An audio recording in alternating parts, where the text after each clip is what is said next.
طويل الشوق يبقى في اغتراب نحمده ونصلي على رسوله الكريم اما بعد فاعوذ باللہ من الشیطان الرجیم بسم اللہ الرحمن الرحیم۔ توحید سیریز کا ہم نے آغاز کیا تھا، یہ اسی کی سلسلہ وار ایک قسط ہے، نشست ہے، اور اس کے اندر بھی ہم توحید کے پہلوؤں کو ہی سمجھیں گے۔ ابھی تو صرف ہم توحید سے متعلق بنیادی عقیدہ سمجھنے کی کوشش کر رہے ہیں کہ ہمیں سمجھ آ جائے کہ اصل میں توحید کیا ہے، شرک کی معرفت کیا ہے، یہ ہمیں حاصل ہو جائے۔ میرے بھائیو، اس عنوان کو جس کو ہم آج ڈسکس کریں گے، یہ سمجھنے کے لیے آپ کو یہ سمجھنا ضروری ہے کہ اللہ کا تقوی کیا ہے، اللہ کا خوف کیا ہے، اللہ کا ڈر کیا ہے۔ کیونکہ جب تک آپ کو اللہ کا ڈر نہیں ہوگا، نہ تو آپ کو نیکی سے محبت ہوگی، نہ برائیوں سے آپ کراہت و برات کر سکیں گے۔ خالی برائی کو چھوڑنا نہیں، بلکہ برائی سے نفرت کرنا ہے۔ خالی نیک عمل کرنا نہیں، بلکہ نیک عمل کرنے سے محبت کرنا ہے۔ اور اس سب کی بنیاد تقوی ہونی چاہیے، اللہ کا ڈر ہونا چاہیے۔ یہ نہ ہو کہ تمہاری عبادات لپیٹ کر تمہارے منہ پہ مار دی جائیں اور تم پوچھتے رہ جاؤ کہ ہم نے تو کوئی نماز قضا نہ کی تھی، ہم تو کوئی روزہ نہ چھوڑتے تھے، ہم تو نوافل بھی پڑھا کرتے تھے، ہم تو صدقہ خیرات بھی کیا کرتے تھے۔ تو وہ لپیٹ کر آپ کے منہ پر نہ مار دی جائیں، اس بات کا بڑا دھیان رکھنا ضروری ہے۔ جس طرح ہر نیکی کی ایک ضد ہے، فقیری کی ضد غنا ہے۔ غنا کیا؟ تکبر، بڑا پن۔ عاجزی کی ضد کیا ہے؟ فخر، اپنے پہ فخر کر رہا ہوں، میں جی بہت بڑی چیز ہوں، میرے اتنے ملین فالوورز ہیں، میرا اتنا بڑا نیٹ ورک ہے۔ یہ ہوتا ہے فخر۔ یہ کس کی ضد ہے؟ عاجزی کی۔ اسی طرح سنت کی ضد کیا ہے؟ بدعت۔ تو توحید کی ضد کیا ہوئی؟ شرک۔ جس طرح توحید سے محبت کر کے توحید کے مطابق قرآن اور سنت کو مانتے ہوئے عقیدہ رکھنا ضروری ہے، اسی طرح اسی قرآن اور سنت کی روشنی میں شرک سے نفرت، برات کرنا، کراہت کرنا بھی ضروری ہے۔ یہ نہ ہو کہ بھئی خیر ہے نا جی، خیر ہے، وہ کر رہا ہے نا، اس نے اپنی قبر میں جانا ہے۔ نہیں، تم ایک بہترین امت ہو، اور اس کی وجہ کیا ہے کہ تم نیکی کا حکم دیتے ہو اور برائی سے روکتے ہو۔ بات سمجھ آ رہی ہے؟ میرے بھائیو، اسی وجہ سے گناہوں سے ڈرنا چاہیے، گناہوں سے بچنا چاہیے کہ کہیں مجھ سے کوئی گناہ سرزد نہ ہو جائے، کہیں میں کوئی ایسا کام نہ کر جاؤں جو اللہ کی نافرمانی کا سبب ہو، میرا کیا کرایا غارت کر دیا جائے۔ قرآن میں آتا ہے،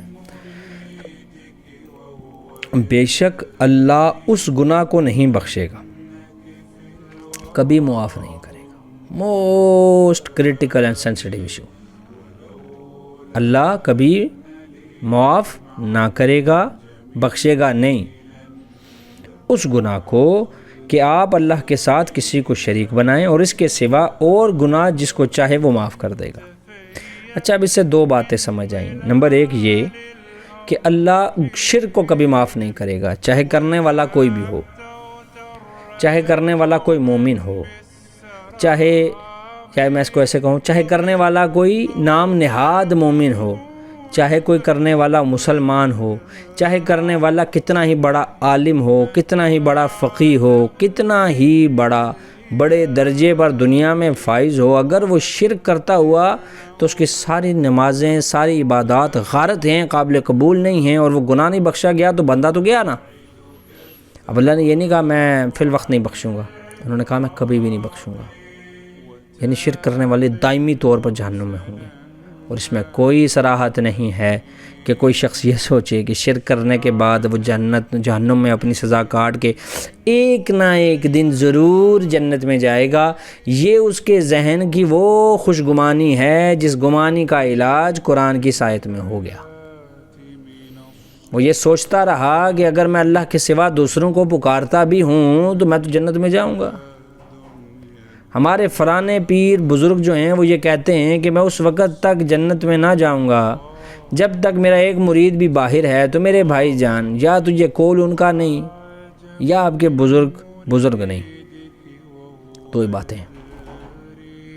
ہمارا گیٹ ہے حضرت ابراہیم علیہ السلام نے، اچھا اس کے اندر دوسری یہ بات آئی کہ اور اس کے سوا اور گناہ جس کو چاہے وہ معاف کر دے گا۔ اب اس کے اندر یہ نہیں ہے کہ آپ شرک نہیں نہ کرتے تو آپ جو مرضی کرتے پھریں، آپ اللہ اور اللہ کے رسول کی اطاعت ہی نہ کریں، آپ اللہ اور اللہ کے رسول کی اطاعت کو ہی چھوڑ دیں، آپ اللہ اور اللہ کے رسول کے احکامات کا ہی رد کر دیں۔ ہم نے اپنی پچھلی ایک نشست کے اندر یہ حدیث بھی پڑھی تھی کہ وہ شخص جنتی ہے جو لا الہ الا اللہ کہتا ہے، ایمان لاتا ہے اس کے اوپر، کامل ایمان لاتا ہے، خالی پڑھنا نہیں، کامل کیا لاتا ہے؟ ایمان لاتا ہے۔ وہ شخص کہاں جائے گا؟ سیدھا جنت میں جائے گا۔ تو صحابی نے کہا یا رسول اللہ اگر آپ مجھے حکم دے تو میں سب کو بتا دوں۔ آپ نے فرمایا نہیں، یہ نہ ہو کہ لوگ اسی پر اکتفا کر لیں۔ تو اس آیت سے قرآن کی یہ ثابت نہیں ہو رہا ہے کہ آپ جو مرضی گناہ کرتے پھریں آپ کے معاف ہیں۔ اس کا مطلب یہ ہے کہ صرف شرک ایک ایسا گناہ جو کبھی معاف نہیں ہوگا، باقی سب گناہ اپنی ایک ٹائم اور ایک انٹینسٹی پر جا کے معاف ہو سکتے ہیں۔ اللہ ان کو معاف کرے گا، یہ اللہ کا وعدہ رہا، لیکن اللہ جو گناہ معاف کرے گا ہی نہیں وہ کون سا ہے؟ شرک۔ حضرت ابراہیم علیہ السلام نے بتوں کی پوجا کی بابت فرمایا کہ اے میرے رب، مجھے اور میری اولاد کو بتوں کی عبادت سے بچانا۔ اب جب یہاں لفظ استعمال ہوا بتوں کی عبادت سے تو لوگوں نے یہ سوچا کہ یہ چونکہ آیت جو ہے یہ بتوں کے بارے میں ہے تو ہم اس سے برات کا اظہار کر لیتے ہیں، ہم کہہ لیں گے بھائی کافروں کے بارے میں ہے، میرے لیے تو نہیں اتری، میں تو کافر نہیں، میں تو مسلمان ہوں۔ جیسے پچھلے دنوں ایک بھائی نے کہا بھی نا کہ یار وہ دیکھیں نا وہ کہتے ہیں کہ جی یہ آیتیں جو ہیں کافروں کے بارے میں نازل ہوئی ہیں، ہمارا اس سے کیا تعلق ہے؟ اور میرے بھائی آپ شرک نہیں کرتے، آپ بھی شرک کرتے ہیں۔ ہر وہ شخص جو اللہ کے سوا اپنا ایک ذہن کے اندر بت بنا کے اس کی پوجا پاٹ کرنے میں لگا ہے، وہ اس کی کیا کرتا ہے؟ پوجا کرتا ہے۔ اچھا اب اس آیت کی نا تفسیر کی امام ابن کثیر نے نا، وہ فرماتے ہیں کہ پھر خبر دیتا ہے اللہ اپنے ساتھ شرک کیے جانے کے گناہ کو نہ بخشنا، یعنی جو شخص اللہ سے اس حال میں ملے کہ وہ مشرک ہو اس پر بخشش کے دروازے بند ہیں۔ اس جرم کے سوا گناہوں کو خواہ وہ کیسے ہی ہوں جس کو چاہے گا بخش دے گا۔ اس آیت کریمہ کے متعلق بہت سی حدیثیں ہیں، ہم یہاں بقدر آسانی ذکر کرتے ہیں۔ پہلی ایک حدیث جو ہے وہ مسند احمد کی کہ اللہ کے نزدیک گناہوں کے 3 دیوان ہیں۔ ایک تو وہ ہے جس کی اللہ کچھ پرواہ نہیں کرتا، دوسرا وہ جس میں اللہ تعالیٰ کچھ نہیں چھوڑتا، اور تیسرا وہ جسے اللہ ہرگز نہیں بخشتا، پس جسے وہ نہیں بخشتا وہ شرک ہے۔ جسے وہ نہیں بخشتا وہ کیا ہے؟ شرک ہے۔ خیر، تو میں نے آپ کو بتایا کہ بتوں، دماغ کے اندر بت بنا لیا نا بیٹے، دماغ کے اندر بت بنا لیا، مجھے نوکری سے نکال دیا تو میں بھوکا مر جاؤں گا، مجھے اگر یہاں کام نہ ملا تو میں بھوکا مر جاؤں گا، میرے گھر والے بھوکے مر جائیں گے۔ روزگار کا بت، میں نے اگر فلانی جگہ کام نہ کیا تو میں اپنے بچوں کو کیا کھلاؤں گا، اگر میں نے دین کی بات کرنی شروع کر دی اور میرے آفس میں پتہ لگ گیا تو وہ مجھے آفس سے نکال دیں گے۔ یہ ہے روزگار کا بت۔ ٹھیک ہے، آپ نے یہ سوچا اگر یہ بات میں نے 4 بندوں کے سامنے حق بیان کر دی کہ اپنی شلوار کو ٹخنوں سے اوپر کرو، سارے میرے پہ ہنسیں گے، میری کیا عزت رہ جائے گی۔ یہ ہے شہرت کا بت۔ سمجھ رہے ہو؟ میں اگر فلانے کو فلانی بات نہیں کروں گا وہ مجھ سے فیسیلیٹی لے لے گا۔ ٹھیک ہے، یہ ہے فیسیلیٹیشن کا بت۔ کتنے بت ہیں دیکھو تو صحیح اپنے آگے پیچھے، کتنے بت جو اپنے دماغوں میں بنائے بیٹھے ہو، پھر کتنے بت۔ اب یہاں بت اصطلاح میں استعمال ہو رہا ہے، اصلی والا بت مجھے استعمال نہیں ہو رہا۔ ٹھیک ہے، کتنے بت ہیں جن کے بارے میں آپ کہتے ہیں کہ فلانا فلانی جگہ دفن ہے، وہ اگر ناراض ہو گیا تو وہ ایک بڑا مشہور کلام بھی ہے نا کہ وہ نہیں، میں لجپالاں دے لڑ لگی ہاں میرے ہن کم بنے رہندے، اور جنہ دے پیر رس جان دے اور جیوں دے جی مرے رہندے۔ آپ کی زندگی کا کیا فائدہ ہے اگر آپ کے پیر آپ سے ناراض ہو گئے ہیں؟ یہ ہے اطاعت کا بت۔ اللہ کے سوا کسی اور کی اطاعت، اللہ کے رسول کے سوا کسی اور کی اطاعت کو اپنے اوپر لازم کر لیا نا۔ رسول اللہ صلی اللہ علیہ وآلہ وسلم کی اطاعت تو دراصل اللہ کی اطاعت ہے نا. اطیعوا اللہ فقط اطاع اللہ، اطیعوا الرسول فقط اطاع اللہ، کہ اللہ کے رسول کی اطاعت کرو، پس کیا کہ تم نے اللہ کی اطاعت کی. تو ابراہیم علیہ السلام دعا فرمائی، یار میرے اور میرے بچوں کو، یعنی مجھے اور میرے بچوں کو، میری اولاد کو بتوں کی پوجا سے، ایسے بت چاہے وہ فزیکل ہوں یا ہمارے دماغ کے اندر ہوں، اے اللہ ہمیں ان کی پوجا سے بچائیو. کیونکہ نیکی کرنے کی جو ہمارے اندر طاقت اور شقت ہے اور برائی سے بچنے کی جو ہمارے اندر جسارت ہے وہ کون دیتا ہے؟ اللہ دیتا ہے. تو دعا کس سے مانگیں گے گناہوں سے بچنے کی؟ اللہ سے. شرک سے بچنے کی دعا کس سے مانگیں گے؟ اللہ سے. گناہ نہیں کرنا ہے نا، نہیں کرنا ہے تو دعا کس سے مانگو گے؟ اللہ سے. نیکی کرنی ہے تو استطاعت اور توفیق کس سے مانگو گے؟ اللہ سے مانگو گے، سرعام مانگو گے، ڈنکے کی چوٹ پہ مانگو گے.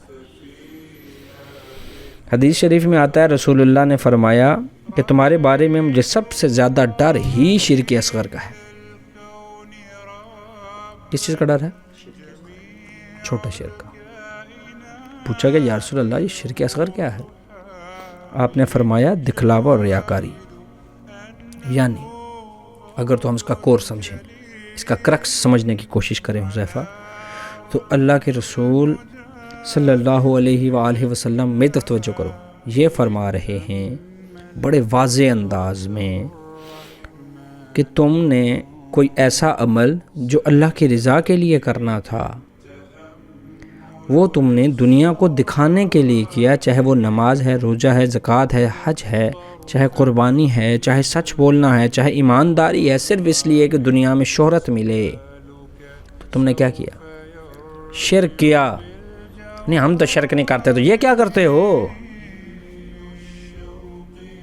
لوگوں کو دکھا کر، لوگوں سے شاباشیاں بٹورنے کے چکر میں یہ کیا کرتے ہو تم؟ شرک اصغر ہی ہوا. عبداللہ ابن مسعود سے روایت ہے کہ جس آدمی کو اس حال میں موت آئے کہ وہ اللہ کے ساتھ کسی دوسرے کو اللہ کا شریک ٹھہرا کر پکارتا ہو تو جہنم میں جائے گا. میں نے آپ سے کیا کہا؟ خالی منہ سے یا اللہ مدد کہنے سے کام نہیں چلتا. اچھی بات ہے، کہنا چاہیے یا اللہ مدد، ہمارے لیے اللہ ہی کافی ہے، ہمارے لیے اللہ ہی کافی ہے، لیکن یہ عملاً بھی ثابت کرنا ہے نا. یہاں پر آپ دو ٹکے کے انسانوں سے ڈرو، ان کے ڈر سے حق اور سچ بات بتانے سے ڈرو، پیچھے ہٹو، اور پھر یہ دعویٰ کرو کہ یار میں تو اللہ سے ڈرتا ہوں. خالی روزی کی، دوسرے معاملات میں آپ کی ترجیح لوگ ہوں، اللہ نہ ہو، اللہ پہ آپ کی امید نہ ہو، اللہ پہ آپ کا بھروسہ نہ ہو، بھروسہ آپ کا سارا دنیاوی اسباب پر ہو جو کہ فانی ہیں، جنہوں نے فنا ہو جانا ہے، جو کہ خود اس رب کی مخلوق ہیں، جو اس مخلوق کے آگے وہ خود اس رب کی مخلوق ہیں. بڑی اچھی لائن آئی تھی. آپ کا سارا دار و مدار دنیاوی اسباب پر ہو، اور یہ وہ اسباب ہیں جو فانی ہیں، جو خود اس رب کی مخلوق ہیں، اور تم مانگو اس سے. اور مانگنا کس سے تھا؟ اس سے جو ان کا بھی مالک، تمہارا بھی مالک ہے. توجہ کدھر دینی تھی؟ اللہ کی طرف. دی کدھر؟ مخلوق کی طرف. دل لگانا تھا خالق سے، لگایا کدھر؟ مخلوق سے. آج جو صوفیہ کا نام لینے والے ہیں نا جی، وہ کھڑے ہو کے کہتے ہیں جی اللہ کرنے سے اللہ نہیں ملتا، یہ اللہ والے ہیں جو اللہ سے ملا دیتے ہیں. ایسے ہی کرتے ہیں نا. اب کھڑے ہو جو کہیں بھی کسی چوک چوراہے پہ، اب انہیں کہو یار یہ باتیں تو نہیں، اللہ کرنے سے اللہ نہیں ملتے، یہ اللہ والے ہیں جو اللہ سے ملا دیتے ہیں.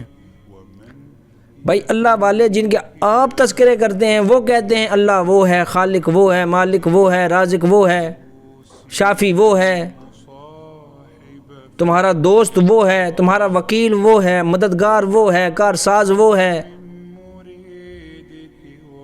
وہ کہہ رہے ہیں ادھر جوڑو کنیکشن، ادھر ہیں. انہی اولیاء کی باتوں کو تم نے کیش کرایا، اور کیش کرانے کے بعد انہی کی باتوں کو جب ہم نے بیان کرنا شروع کیا تو آپ نے کہا جی وہابی بولنے ہیں، وہابی بولنے ہیں. سبحان اللہ، لعنت اللہ علیہ القاسم. صحیح مسلم میں سیدنا جابر سے مروی ہے کہ جو اس حال میں اللہ سے ملے کہ وہ اس کے ساتھ کسی کو شریک نہ کرتا ہو تو وہ جنت میں جائے گا، اور جو اس حال سے جا ملے کہ وہ اس کے ساتھ کسی کو شریک ٹھہراتا ہوگا تو جہنم میں جائے گا۔ بڑی آسان سی بات ہے، بتا چکا۔ شرک کے معاملے میں، ہر گناہ کے معاملے میں اللہ سے ڈرنا چاہیے، اللہ سے ڈرنا چاہیے، اللہ سے ڈرنا چاہیے، شرک کی معرفت حاصل کرنی چاہیے، ہر قدم اٹھاتے ہوئے دیکھنا چاہیے کہ کیا یہ ثابت ہے۔ ہر چمکتی ہوئی چیز کیا نہیں ہوتی؟ سونا نہیں ہوتی۔ ہر دیکھنے میں بھلی لگنے والی شے نیکی نہیں ہوتی۔ جو آپ کو دیکھنے میں نیکی لگے وہ نیکی نہیں ہے۔ نیکی وہ ہے جو سرکار فرما دیں کہ نیکی ہے، ورنہ دنیاوی پرسپیکٹیو سے اگر چلا جائے، سنو بات، دنیاوی پرسپیکٹیو سے اگر چلا جائے تو نیکی ایک سبجیکٹیو میٹر ہے کہ نہیں؟ ہر بندے کی نیکی کی تعریف الگ ہے کہ نہیں؟ کیا کہ بھائی جس چیز کو اللہ اور اللہ کا رسول نیکی کہے گا وہ نیکی، اسی کا ثواب ہے، وہی کرنا ہے، اس کے علاوہ کوئی اور کام کرنا نہیں۔ سمپل، نہیں سمجھے گا۔ اسی طرح توحید بھی بس وہی توحید ہے جو اللہ اور اللہ کے رسول نے بتائی۔ کہ آپ کا رازق کون؟ اللہ۔ خالق کون؟ اللہ۔ مالک کون؟ اللہ۔ شافی کون؟ اللہ۔ دینے والا کون؟ مسبب الاسباب کون ہے؟ یعنی آپ کا تن تنہا، یکتا، واحد، منفرد، صفات میں اعلیٰ اگر کوئی ذات اس دنیا میں ہے جو کہ برائیوں سے، گناہوں سے مبرہ اور منزہ ہے، وہ ایک ذات ہے جو لائق عبادت ہے، جس سے مدد مانگنی ہے، جس سے امید رکھنی ہے، جس کی طرف توجہ کرنی ہے، جس سے محبت کرنی ہے، جس کی طرف رجوع کرنا ہے، وہ کون ہے؟ بس توحید ہے۔ اب چاہے دنیا کا کوئی معاملہ ہو، کوئی بات ہو، اور اللہ نے فرمایا جو یہ تمام چیزیں کرے گا وہ ڈائریکٹ جائے گا جنت میں، اور جو نہیں کرے گا وہ جائے گا جہنم میں۔ بات ختم۔ ہم نے نہیں تم سے سننا کہ تم استعانت کرتے ہو، وسیلہ دے کے مانگتے ہو، تم مصلحت کے تحت کرتے ہو، تم حکمت کے تحت کرتے ہو۔ میرا بچہ، ہم حکمت اور مصلحت بھی وہی مانتے ہیں جو مصلحت اور حکمت قرآن اور حدیث سے ثابت ہو۔